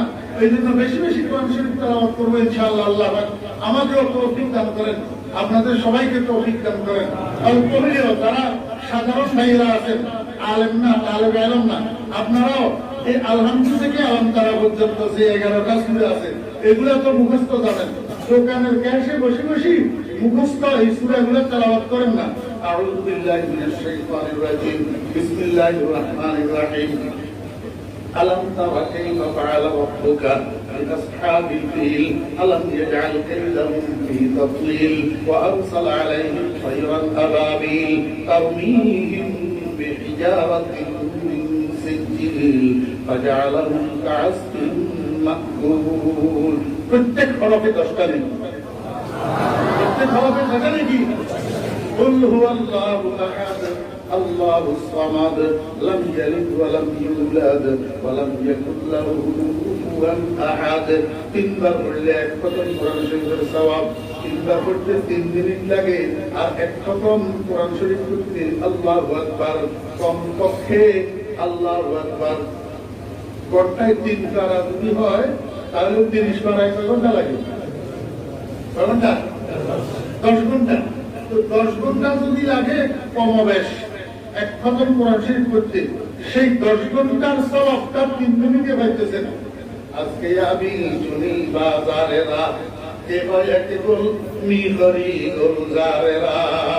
দুনিয়ার ধনী হতে চাই আমরা, কবরের ধনী হতে চাই না, আখিরাতের ধনী হতে চাই না। যদি আখিরাতের ধনী হতে চাইতাম তো ব্যবসায়ী দোকানের ক্যাশে বসে বসে قل هو الله احد الله الصمد لم يلد ولم يولد সূরা ইখলাস বারবার পড়েন না, নিজে ধনী হইতে থাকেন। ওই কবরে রাখিয়েছেন যে মা বাপকে ধনী বানান, কেমনে ধনী বানাবেন? 3 বার কুল আল্লাহ পড়েন, আল্লাহর কাছে বলেন, আল্লাহ আমি যে তোমার কালামের সূরা ইখলাস তেলাওয়াত করলাম, এই সওয়াবটুকু আমার আব্বার কবরে পৌঁছাইয়া দাও, আমার আম্মার কবরে পৌঁছাইয়া দাও। কারেন্টের গতি থেকে দ্রুত গতিতে আপনার আব্বার কবরে যাইয়া পৌঁছাবে, আপনার আম্মার কবরে যাইয়া পৌঁছাবে। কবরে শুইয়া শুইয়া আব্বা আম্মা ধনী হইয়া যাবে। কোরআন শরীফ তেলাওয়াত এটা কলবের মেডিসিন। আমার ভাইয়েরা, দোস্তরা, বাবারা, 2 নম্বর কলবের মেডিসিন হলো যিকরুল মাউত। যিকরুল মাউত, মৃত্যুর স্মরণ। কিসের স্মরণ? قال رسول الله صلى الله عليه وسلم اكثروا ذكر هذه اللذات। হে দুনিয়ার মানুষেরা, বেশি বেশি মৃত্যুর স্মরণ করো। সেই মৃত্যু দুনিয়ার সমস্ত স্বাদকে কাটিয়ে দেয়, দুনিয়ার সমস্ত স্বাদকে অস্বাদে পরিণত করে দেয়। সেই মৃত্যুটাকে বেশি বেশি স্মরণ করো। যত বেশি মৃত্যুকে স্মরণ করিবা তত তোমার দিল নরম হবে, তত তুমি কবরের চিন্তায় দাবিত হইবা। দুনিয়ার লোভ লালসা আস্তে আস্তে কমতে থাকবে, তাকাব্বুরি অহংকার তোমার থেকে আস্তে আস্তে দূর হইতে যাবে। আমি এই দেশের বড় আলেম, বড় মুহাদ্দিস, বড় মুফতি, এটা আমাদের ভিতরে আছে না নাই? নাউযুবিল্লাহি মিন যালিক, আল্লাহ হেফাজত করে। এটা যদি থাকে, আমি ফরিদউদ্দিন নালায়েক একটা কথা বলে যাই, আল্লাহ পাক সব গুনাহ ইচ্ছা করলে মাফ করে দেন, না হলে আখিরাতের জন্য এটারে ডিলে করি, তাকিদ করি রাখে। কিন্তু অহংকার এমন এক জিনিস, এটাকে আল্লাহ পাক তাকিদ করে না, এটাকে ডিলে করে না। আল্লাহ পাক অহংকারের জায়গায় বেইজ্জত করে দেন। জায়গায় কি করবে? বেইজ্জত করে দেন। অহংকার আল্লাহ পাক, ইন্নাল্লাহা লা ইউহিব্বু কুল্লা মুখতালিন ফখুর, ইন্নাল্লাহা লা ইউহিব্বুল মুতাকাব্বিরিন। অহংকার আল্লাহ পছন্দ কারোর জন্য দিনের লাইনে দুনিয়ার লাইনে মালওয়ালার জন্য মালের অহংকার, এলেমওয়ালার জন্য এলেমের অহংকার, এবাদতওয়ালার জন্য এবাদতের অহংকার, ক্ষমতাওয়ালার জন্য ক্ষমতার অহংকার, বংশওয়ালার জন্য বংশের অহংকার, শিক্ষাওয়ালার জন্য শিক্ষার অহংকার। কারোর জন্য কোন লাইনে অহংকার করার কোন অনুমতি নাই। আল্লাহ পাক রব্বুল আলামিন কয় বান্দা আমি এত বড় আমার ওলি সৈয়দ আহমদ কবির ব্যাপারী আল্লাহর রাসূল এইটারে বেইজ্জত করে দিলাম একটা কুকুরের সামনে, এই সামান্য অহংকারের গন্ধ আসার কারণে তুই গিরে বেড়া। আল্লাহ পাক আমাদেরকে হেফাজত করেন। ও ভাইরা, এই অহংকার দূর হয় কিসের দ্বারা? মওতের জিকিরের দ্বারা। মওতের জিকিরের দ্বারা মানুষ যখন মৃত্যুকে স্মরণ করে তখন দিলের মধ্যে আসে कैसे कैसे रानियां शहजादियां, कैसे कैसे रानियां शहजादियां, सर पे पद कब्रों में गाड़े मौत ने, कैसे कैसे घर उजाड़ा मौत ने, पीले कितने को पछाड़ा मौत ने। फरीदुद्दीन তুই কিসের বড় হইছ? হযরত হাবিব হুজুর রাহমাতুল্লাহ আলাইহি মৃত্যুকে ধরে নিয়ে গেছে, হযরত নানপুরি হুজুর রাহমাতুল্লাহ আলাইহি মৃত্যুকে ধরে নিয়ে গেছে। আল্লাহু আকবার, সিলেটের এত বড় বড় বুজুর্গানে মৃত্যুকে মৃত্যুকে ধরে নিয়ে গেছে। ফতিবে আজম মাওলানা সিদ্দিক আহমদ সাহেব রাহমাতুল্লাহ আলাইহির মতো এত বড় পাহাড়ুল লোককে মৃত্যু ধরে নিয়ে গেছে। ফরিদুদ্দীন তুই তো তাদের কাছে মাসি মশাও না। এই কথাটা দিলের মধ্যে যখন আসবে তখন দিলের মধ্যে আর অহংকার থাকবে না। এই জন্য মৃত্যুকে যত বেশি স্মরণ করবেন তত কলম সংশোধন হবে, তত অহংকার মুক্ত হব। আল্লাহু আকবার। তাহলে দুই নম্বর মেডিসিন যিকরুল মাউত, যিকরুল মাউত। 3 নম্বর মেডিসিন হলো জিয়ারাতুল কুবুর। 3 নম্বর মেডিসিন কি? জিয়ারাতুল কুবুর। আল্লাহ নবী সাল্লাল্লাহু আলাইহি ওয়াসাল্লাম كنت نهيتكم عن زيارة القبور ألا فزوروها فإنها تذكركم عن الدنيا وتذكركم الآخرة أو كما قال النبي عليه الصلاة والسلام। আল্লাহর হাবিব মুহাম্মদরা কলবকে পরিষ্কার করতে চাও, কলবকে আলোকিত করতে চাও, কলবকে ইসলাহ করতে চাও, মাকে কোথায় রাখি এসছো, আব্বাকে কোথায় রাখি এসছো, বিবিকে কোথায় রাখি এসছো, তোমার জন্ম দেওয়া ছেলে তোমার হাতের উপর যে মারা গেছে এই কলিজার টুকরা সন্তানকে কোথায় রাখি এসছো, তোমার বসকে কোথায় রাখি এসছো, তোমার লিডারকে কোথায় রাখি এসছো। কবরের কাছে যাও, কবরের কাছে কি করবা জানোনি? প্রথমে জিয়ারতের দোয়া পড়িও না, প্রথমে কোরআন তেলাওয়াত করিও না, কিছুক্ষণ কবরের পাশে যাইয়া কবরের দিকে তাকাইয়া এইভাবে তাকাই দেখবা, তাকাই থাকি নিজের নফসকে নিজে তশকিল করবা। আল্লাহু আকবার। নিজের নফসকে নিজে তলকিন করবা, নিজের মনকে বলবা ও মন এই লোকটা তোর আব্বা, এই লোকটা তোর মা, এই লোকটা তোর বিবি, এই লোকটা তোর বাচ্চা, এই লোকটা তোর লিডার, এই লোকটা তোর নেতা, তোর থেকে আরো কত সবল, তোর থেকে আরো কত গণী, তোর থেকে আরো কত ধনী, তোর থেকে আরো কত শিক্ষিত, তোর থেকে আরো কত প্রভাবশালী। দেখছস নি সারাদিন মাটির নিচে যাইয়া শুইয়া রয়েছে, এত কাছে সেই যুগে মুহূর্তের মধ্যে আমেরিকার সঙ্গে যোগাযোগ করা যায়, জাপানের সঙ্গে যোগাযোগ করা যায়, মাত্র 3.5 মাটির নিচে। তুই তো তোর বাবার খবর নিতে পারলি না, তোর নেতার খবর নিতে পারলি না। ও মন, আগামীকাল সকালে এমনও হইতে পারে দুনিয়ার মানুষ একত্রিত হইয়া তোরে এই খবরের মধ্যে আমি মাটির নিচে রাখি যাবে। দুনিয়ার কোনো মানুষ তোর খবর নিতে পারবে না। মনকে যখন এই তলকিন করিবার খবরের দিকে তাকাইয়া দেখবা কলবটা বিগলিত হইয়া মোমের মধ্যে আগুন লাগাইলে মোম যেরকম গলিয়া টপ টপ টপ টপ ফোটা ফোটা পড়ে, তোমার কলবটা এরকম গলিয়া চোখের পানি টপ টপ টপ করে পড়তে থাকবে। দিল নরম হইয়া যাবে, কলব পরিষ্কার হইয়া যাবে। এখন তুমি এবার জিয়ারতের দোয়া পড়ো। আসসালামু আলাইকুম ইয়া আহলাল কুবুর ইয়াগফিরুল্লাহু লানা ওয়া লাকুম ওয়া আনতুম সালামুনা ওয়া নাহনু বিল আসর। আউযু বিল্লাহি মিনাশ শাইতানির রাজীম। আলহামদুলিল্লাহি রাব্বিল আলামিন। বিসমিল্লাহির রহমানির রহিম। কুল হুয়াল্লাহু আহাদ আল্লাহুস সামাদ। কিছু কোরআন তেলাওয়াত করো, এরপরে কিছু দরুদ শরীফ পড়ো। আল্লাহুম্মা সাল্লি আলা সাইয়্যিদিনা ওয়া মাওলানা মুহাম্মদ ওয়া আলিহি ওয়া সাহবিহি ওয়া বারিক ওয়া সাল্লিম। দরুদ শরীফ পড়ো, এরপরে মনে মনে আল্লাহর কাছে বলো, ইয়া আল্লাহ আমি তোমার কোরআন তেলাওয়াত করলাম, তোমার হাবিবের উপরে দরুদ শরীফ পাঠ করলাম, এর সওয়াবগুলা আমার আব্বার রূহের উপরে পৌঁছাইয়া দাও, আমার মায়ের রূহের উপরে পৌঁছাইয়া দাও।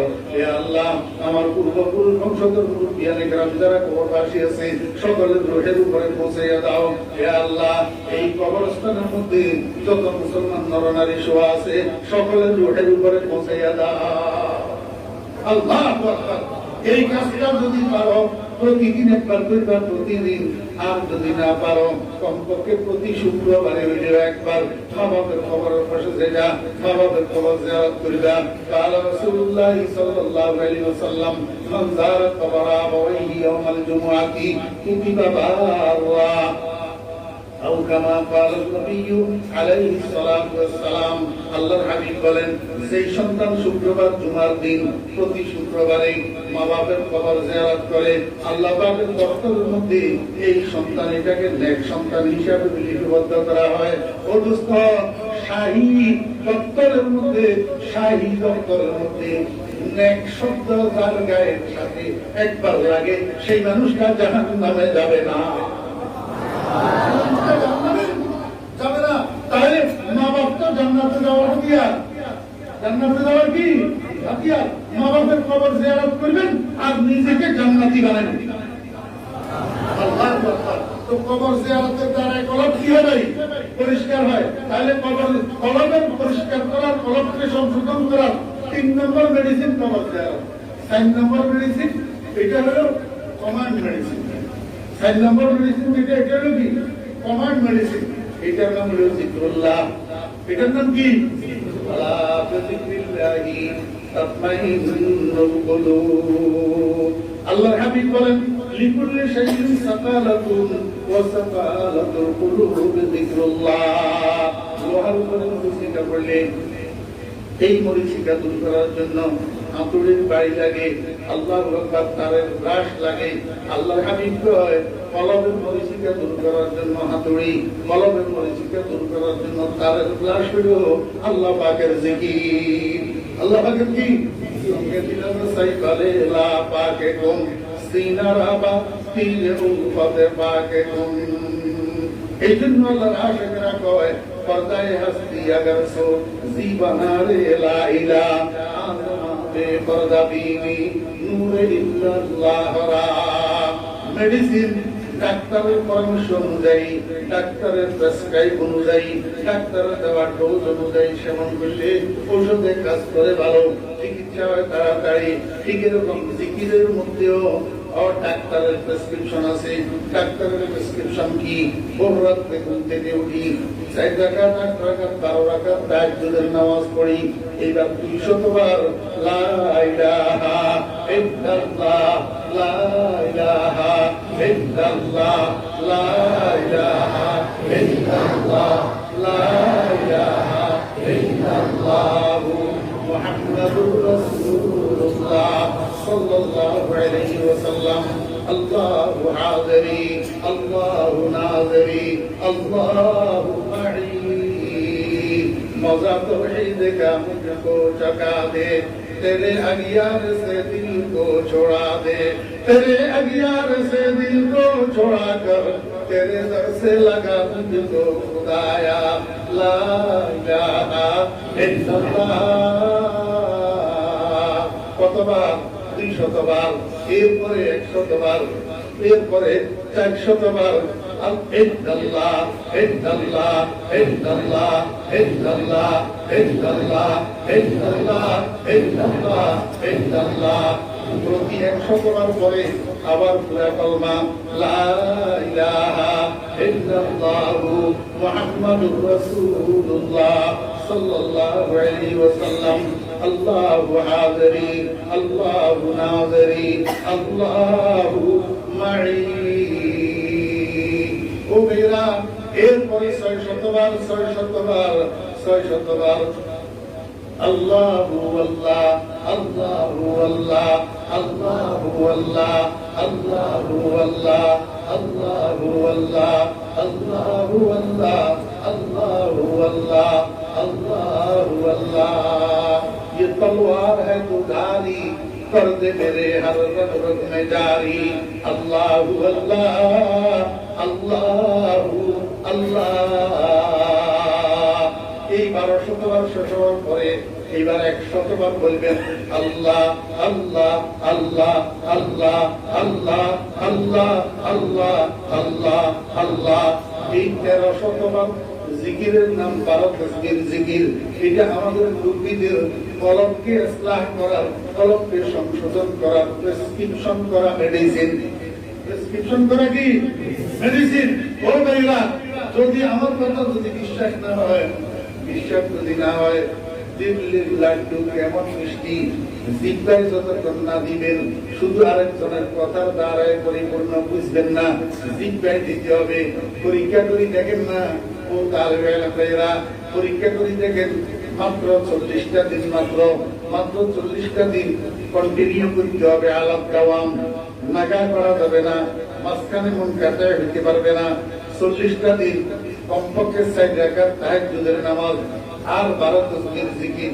তালেবে ইলম বলতে আল্লাহু আকবার, মেশকাতের দাওরার তালেবে ইলমরা 12 তাসবিহ জিকির করতে পারবে। বাকিদের জন্য শুধু তাহাজ্জুদের নামাজ, বাকিদের জন্য 12 তাসবিহ জিকির নাই। এদের কাজ হলো কোরআন শরীফ পড়া, কিতাব পড়া, এটাই ছাত্রদের কাজ। মেশকাতের ছাত্র, দাওরার ছাত্র। আর যারা আলেম হযরত মুদাররিসিন কিরাম, আসাতিজা কিরাম আছেন, উনাদের জন্য 40 দিন পরীক্ষা করে দেখেন তাহাজ্জুদ সাথে 12 তাসবিহ জিকির।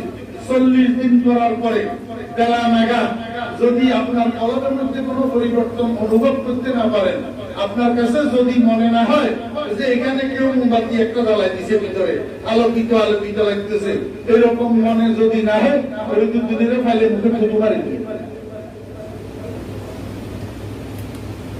পরীক্ষা করি দেখেন। পরীক্ষা করা ছাড়া ছাপাবাজি, শুধু ছাপাবাজি করিয়ে আপনি পরীক্ষা করে দেখেন। এরপরে নিজের ভিতরে যদি পরিবর্তন যদি আসে, তা আমারে বলার দরকার নেই। আর কোন পরিবর্তন যদি অনুভূত না হয়, তাহলে আমারে বলি। প্রেসক্রিপশন করা থাকে আমাদের মুরব্বীদের মেডিসিন। কলবকে পরিষ্কার করার মোট কয়টা মেডিসিন? 4টা মেডিসিন। ভাইরা তো সাহাবা, তাহলে 2টা অঙ্গের ইসলাম হলো, একটা জিহ্বার ইসলাম, কলবের ইসলাম, এরপরে আরেকটা অঙ্গ হলো যৌনাঙ্গ, আমার লজ্জাস্থান। আল্লাহকে বলতে এটারে সংশোধন কর। কেমনে সংশোধন করবি? কাওয়াল্লাযীনা হুম লিফুরুজিহিম হাফিজুন ইল্লা আলা আযওয়াজিহিম আও মা মালাকাত আইমানুহুম ফাইন্নাহুম গায়রু মালুমিন ফামান ইবতাগা ওয়ারাআ যালিকা ফাউলাইকা হুমুল আদুন। খুলাসা কালাম, আল্লাহ পাক বলে তোমার এই যৌনাঙ্গকে ব্যবহার করার জন্য, তোমার যৌন তৃষ্ণাকে নিবারণ করার জন্য, যৌন পিপাসাকে নিবারণ করার জন্য, যৌন চাহিদাকে পূরণ করার জন্য 2টা ক্ষেত্র আছে। একটা হলো অনুমোদিত, আরেকটা হলো অননুমোদিত, নিষিদ্ধ। খবরদার, তোমার যৌন চাহিদাটা অনুমোদিত জায়গায় পূরণ করবা, অনুমোদিত জায়গায় ব্যবহার করবা, নিষিদ্ধ জায়গায় ব্যবহার করতে পারবে না। তাহলে তোমার যৌনাঙ্গের সংশোধন হবে। ততস্থ এই দুনিয়ার মধ্যে আমাদের জন্য বর্তমানে অনুমোদিত ক্ষেত্র একটা, সেটা হলো স্বামীর জন্য স্ত্রী আর স্ত্রীর জন্য স্বামী। এই 2 জনের জন্য 2টা ক্ষেত্র অনুমোদিত, আর বাকি সব ক্ষেত্রগুলো হলো নিষিদ্ধ, অনুমোদিত। যতক্ষণ পর্যন্ত তোর যৌনতার ব্যবহার অনুমোদিত ক্ষেত্রে সীমাবদ্ধ না হবে, ততক্ষণ পর্যন্ত তোর যৌনাঙ্গের সংশোধন হবে না। এই 3টা অঙ্গকে যদি তুমি সংশোধন করতে পারো, তাহলে তোমার নিজের সংশোধন হয়ে গেল, ইসলাহে নফস হয়ে গেল। তাহলে 2টা গুণ তোমার মধ্যে আসলো। আর একটা গুণের নাম হলো হক, আদায় হকুকুল ইবাদ। যদি কারো পাওনা, যদি কোনো হক, যদি কারো অধিকার তোমার উপরে থাকে, সেটাকে পূরণ করি, সেটাকে আদায় করি, তারপরে তুমি মৃত্যুবরণ করো। রব্বুল আলামিন জিজ্ঞেস করলাম, মাওলাই করিম, এটা কিভাবে করব? আল্লাহ পাক বলে, বান্দা দুইটা জিনিস সংরক্ষণ করো, একটার নাম ওয়াদা, আরেকটার নাম আমানত। একটার নাম ওয়াদা, আরেকটার নাম আমানত। এই দুই জিনিসের সংরক্ষণ করো। ওয়াদা খেলাপ করিও না। কারোর সাথে প্রতিশ্রুতি দিলে এই প্রতিশ্রুতি রক্ষা করার চেষ্টা করিবা, প্রতিশ্রুতি ভঙ্গ করিও না। দোকানদারের দোকানে তুমি ওয়াদা করি বাকি এনেছো 500 টাকার সদাই, 500 টাকার সদাই ওয়াদা করি বাকি এনেছো, আগামী সোমবারে দিয়া দিবা। এখন সোমবারে দেওয়া তো দূরের কথা, এখন তুমি গুলি পরিবর্তন করিয়া হাঁটো। দোকানদারের সাথে আর দেখা দাও না। কি জন্য? কয়েকদিন বেশি হইলে দোকানদার ভুলে যাবে, আর তুমি দেওয়ার থেকে বাঁচিয়া গেলা। আমি বলি বান্দা, বাঁচিয়া গেলা না আটকিয়া গেলা? দ্বিতীয়ত তোমাকে হবে, এইখানে না দিলে আমাদের ময়দানে দিতে হবে। এই জন্য ওয়াদা রক্ষা করবা, প্রতিশ্রুতি ভঙ্গ করিও না। আরেকটা জিনিসের নাম হলো আমানত। খবরদার আমানতের খেয়ানত করিও না, আমানত রক্ষা করার চেষ্টা করিবা। যদি তোমার মধ্যে এই দুইটা গুণ আসে, আমানত রক্ষা করার গুণ, ওয়াদা রক্ষা করার গুণ, সারাটা জীবন যদি এইভাবে পরিচালিত করার জন্য চেষ্টা করো, কারো ওয়াদা ভাঙবা না, কারো আমানত ভাঙবা না, তো দেখবা তোমার খাটিয়া কবরের দিকে যাওয়ার সময় তোমার উপরে কারো হক থাকবে না। আল্লাহু আকবার। কত বড় আসল রাসূল আল্লাহ পাক রব্বুল আলামিন বয়ান করে দিয়েছেন, আল্লাযীনা হুম বিআমানাতিহিম ওয়া আহদিহিম রাউন। এই শুধু এই একটা রাসূলকে যদি কিয়ামত পর্যন্ত ব্যাখ্যা করা হয়, ব্যাখ্যা কয়টা গুণ? তিনটা গুণ। এই তিনটা গুণ তার লোক আল্লাহ ইসলাহ আদায় হকগুল ইবাদ, আল্লাহ পাকের সাথে সুসম্পর্ক তৈরি করা, মৃত্যু পর্যন্ত এই সুসম্পর্ক ধরে রাখা, নিজেকে সংশোধন করা, মানুষের হক আদায় করিয়া মরা। আল্লাহ পাক বলেন এই তিনটা গুণ যদি তোমার মধ্যে আইসা যায়, উলাইকা হুমুল ওয়ারিসুন আল্লাযীনা ইয়ারিসুনাল ফিরদাউস হুম ফিহা খালিদুন। আল্লাহ পাক রব্বুল আলামিন আমাদেরকে আমল করার তৌফিক দান করেন।